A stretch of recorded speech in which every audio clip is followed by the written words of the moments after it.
we don't take Greenland, Russia or China will take Greenland, and I am not going to let that happen.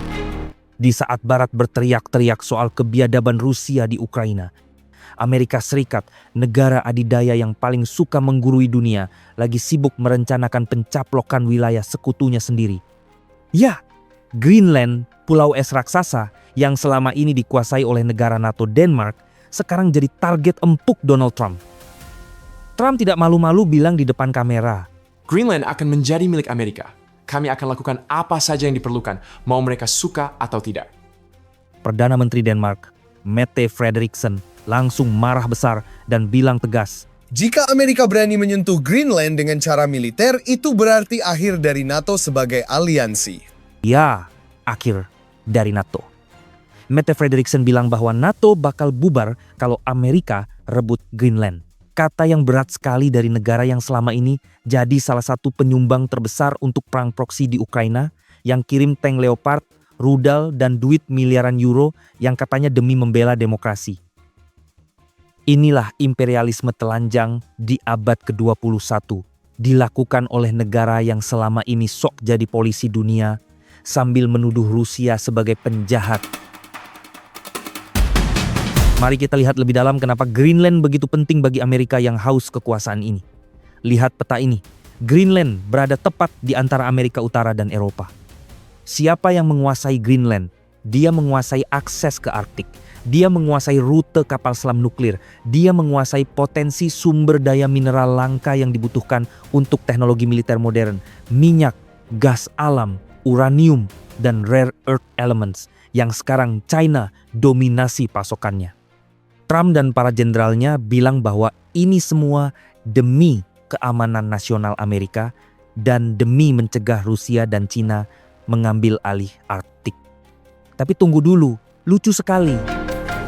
Selama ini, Barat yang histeris menuduh Rusia melakukan ekspansi di Arktik, padahal Rusia sudah memiliki garis pantai Arktik terpanjang di dunia sejak zaman Uni Soviet, dan mereka membangunnya secara damai.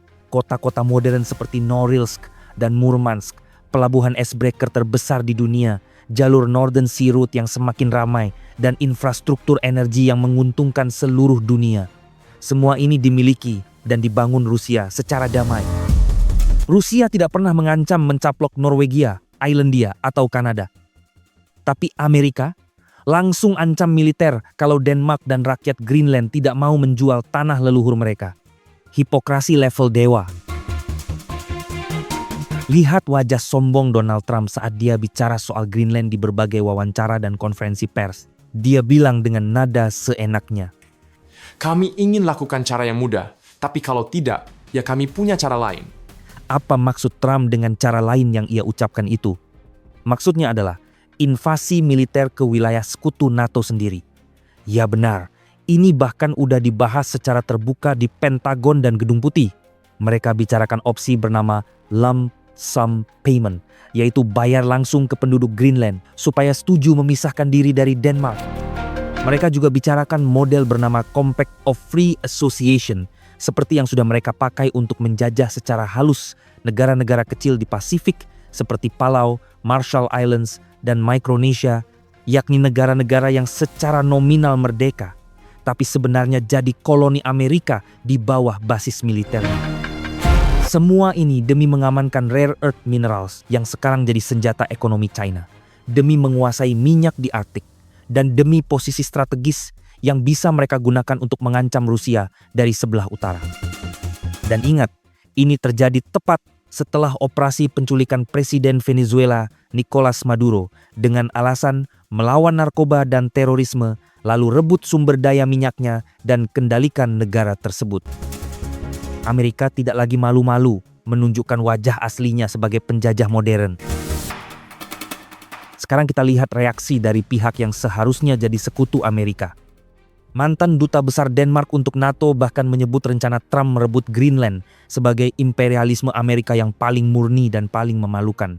Greenland sendiri, melalui pemerintah otonomnya dan suara rakyat Inuit yang hidup harmonis di atas es selama ribuan tahun, menolak mentah-mentah segala bentuk tekanan. Kami bukan barang dagangan. Tidak ada lagi fantasi aneksasi. Tidak ada lagi ancaman.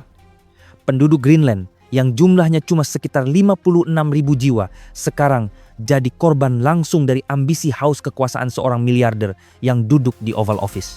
Rakyat yang hidup damai tiba-tiba harus menghadapi bayang-bayang invasi dari Amerika yang merupakan sekutu terbesar NATO.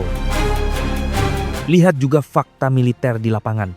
Amerika sudah punya P2 Fixed Space Base di Greenland Utara sejak Perang Dingin.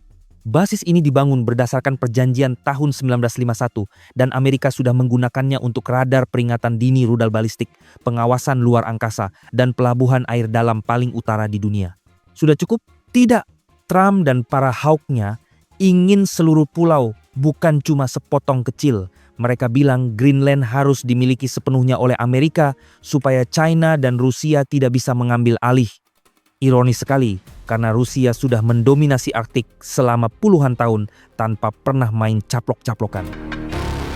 Eropa yang selalu sok mandiri dan superior, yang selalu ikut Amerika mengirim senjata ke Ukraina, sekarang ketakutan setengah mati.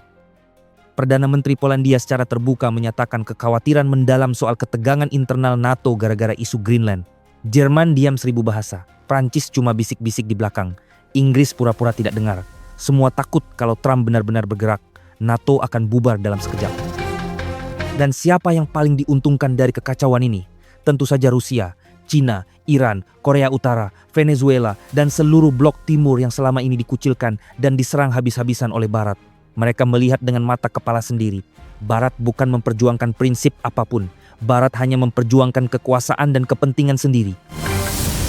Kalau Rusia mengambil langkah defensif di Ukraina untuk melindungi diri dari ekspansi NATO, langsung disebut sebagai agresor dan penjahat. Tapi kalau Amerika mengancam sekutunya sendiri dengan invasi, itu disebut keamanan nasional. Standar ganda yang paling menjijikkan. Apakah kamu ingat sejarah panjang kegagalan Barat melawan Rusia? Napoleon Bonaparte dengan Grande Armenya yang legendaris hancur lebur di salju Rusia tahun 1812. Adolf Hitler dengan Wehrmachtnya yang ditakuti seluruh Eropa lenyap di depan Stalingrad dan Kursk. Barat selalu takut sama Rusia karena alasan yang sama, yaitu wilayah terluas di dunia, cadangan hulu ledak nuklir terbanyak di dunia, rakyat yang tangguh, dan sejarah yang membuktikan bahwa Rusia tidak pernah bisa ditaklukkan dari luar. Sekarang, Amerika yang sombong ini berpikir bisa main kasar di Arktik dengan ancaman militer terhadap sekutu kecilnya sendiri.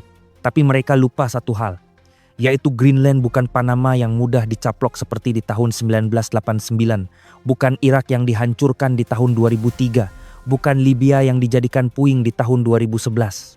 Greenland adalah wilayah sekutu NATO, dan kalau Amerika berani invasi, itu artinya Amerika sendiri yang menghancurkan pondasi aliansinya dengan tangan sendiri.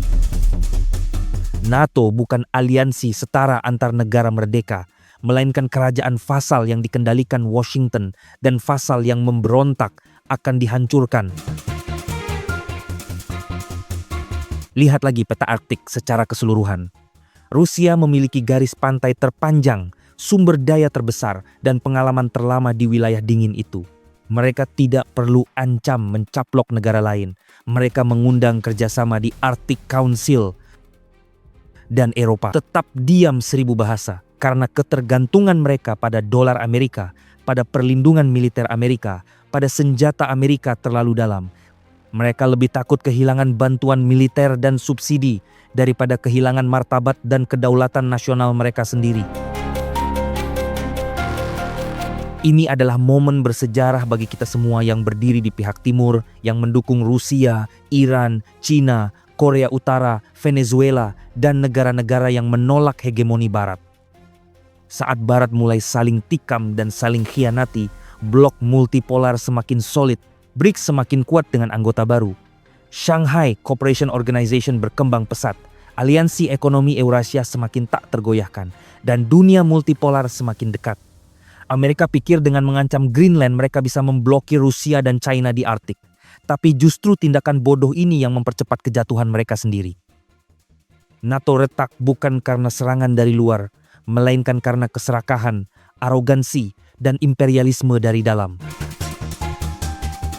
Barat bukan pembela kebebasan atau demokrasi, tetapi penjajah modern yang memakai topeng mulia untuk menyembunyikan nafsu rakusnya. Mereka takut Rusia, karena Rusia terlalu kuat, terlalu tangguh, dan terlalu sulit ditaklukkan seperti yang sudah dibuktikan Napoleon dan Hitler. Sekarang mereka mulai takut pada diri sendiri karena aliansi mereka rapuh seperti kaca. Share video ini seluas-luasnya kalau kalian setuju. Amerika bukan lagi pemimpin dunia yang disegani, tetapi ancaman terbesar bagi perdamaian dunia. Subscribe sekarang, nyalakan lonceng, dan ikuti update berikutnya karena drama kehancuran Barat dari dalam ini baru saja dimulai. Timur bangkit dengan tenang dan kuat, Barat runtuh karena kesombongannya sendiri.